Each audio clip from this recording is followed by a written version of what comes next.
जय श्री कृष्णा।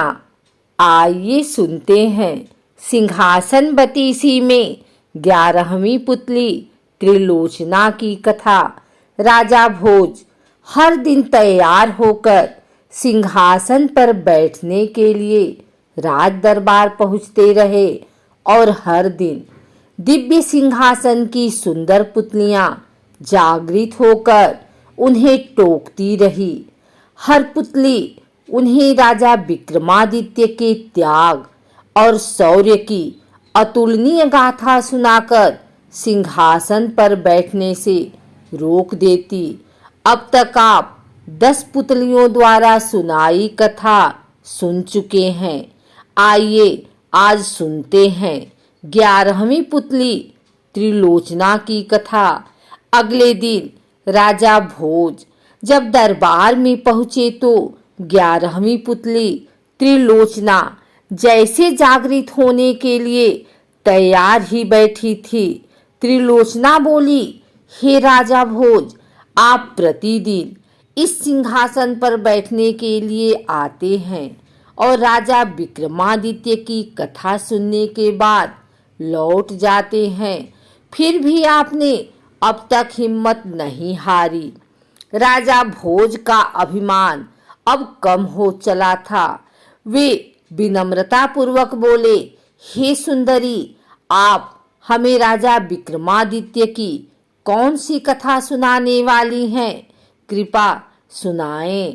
हमारे साथ साथ नगर की प्रजा भी अपने पूर्व राजा की वीरता और त्याग से परिचित होना चाहती है।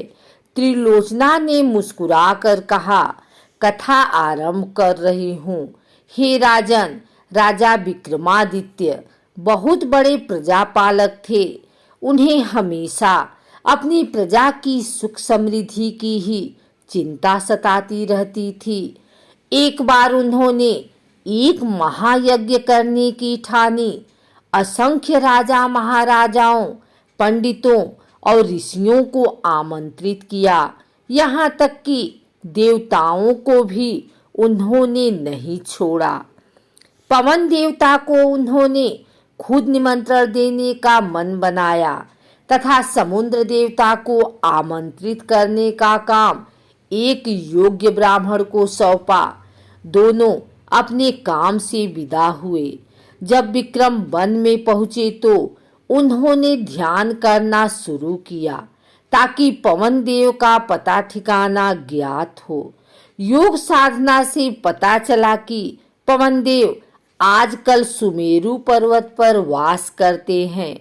उन्होंने सोचा, अगर सुमेरु पर्वत पर पवन देवता का आवाहन किया जाए तो उनके दर्शन हो सकते हैं। उन्होंने दोनों बेतालों का स्मरण किया तो वे उपस्थित हो गए।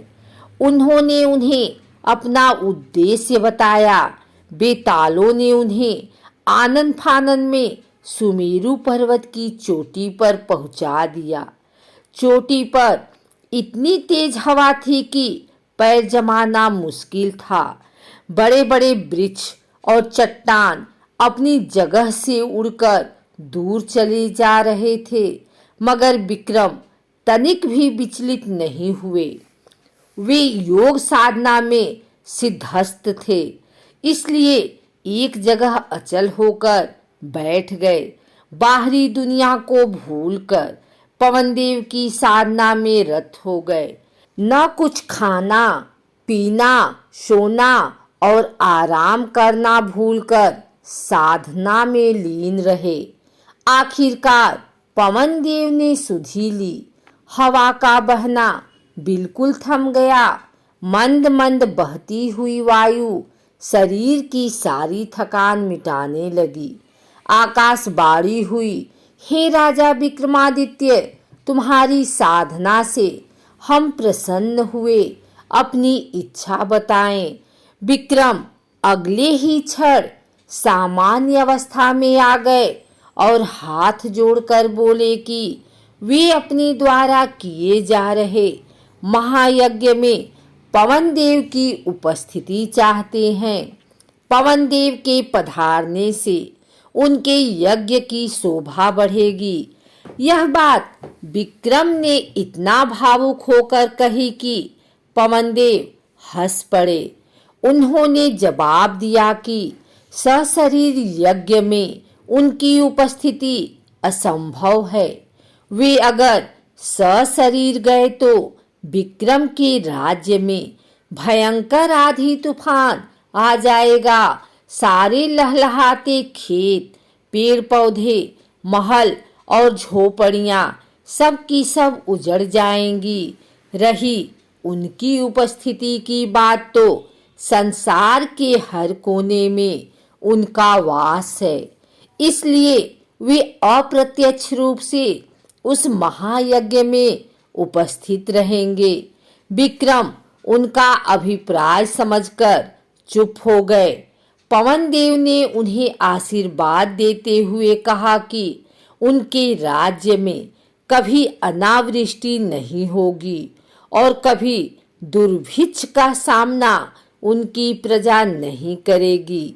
उन्होंने विक्रम को कामधेनु गाय देते हुए कहा कि इसकी कृपा से कभी भी विक्रम के राज्य में दूध की कमी नहीं होगी। जब पवनदेव लुप्त हो गए तो विक्रमादित्य ने दोनों बेतालों का स्मरण किया और बेताल उन्हें लेकर उनके राज्य की सीमा तक आए। जिस ब्राह्मण को विक्रम ने समुद्र देवता को आमंत्रित करने का भार सौंपा था, वह काफी कठिनाइयों को झेलता हुआ सागर तट पर पहुंचा। उसने कमर तक सागर में घुसकर समुद्र देवता का आवाहन किया। उसने बार बार दोहराया कि महाराजा विक्रमादित्य महायज्ञ कर रहे हैं और वह उनका दूत बनकर उन्हें आमंत्रित करने आया है।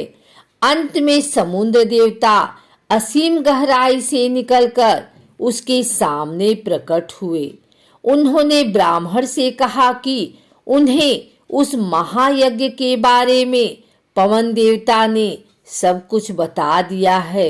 वे पवन देव की तरह ही विक्रमादित्य के आमंत्रण का स्वागत तो करते हैं, लेकिन सशरीर वहां सम्मिलित नहीं हो सकते हैं।